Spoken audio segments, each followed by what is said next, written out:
Hi viewers, welcome to లిపి word game. ప్రతిరోజు లేచినప్పటి నుంచి మన జీవితంలో ఇంగ్లీష్ అనేది పార్ట్ అయిపోతుంది. అసలు ఆ ఇంగ్లీష్ పదాలకి తెలుగు మీనింగ్స్ ఎంతమందికి తెలుసో కొంతమందిని అడిగి తెలుసుకునే ప్రయత్నం చేద్దాం. Let's come. హాయ్ బ్రో, పేరు కృష్ణ. ప్రణవి. చరవాణి ఇంగ్లీష్లో ఏమంటారు? ఫోన్. గోధుమ రంగు అండ్ మధ్యస్థం. మధ్యస్థం. సరైనది కాదు. రాంగ్. ఓకే, తప్పు కదా. సృష్టికర్త. క్రియేటర్. వావ్. సార్ తెలుగా ఇంగ్లీషా? ఇంగ్లీష్లో తెలియలేదు. కార్పెట్ని తెలుగులో ఏమంటారు? అది చాప. కరెక్ట్. డ్రైవర్. డ్రైవర్ ఏమన్నా driver.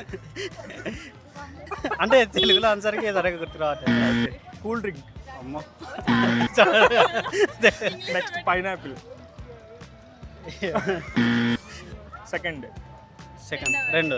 Wow, great brother. Thank you so much. Thank you madam.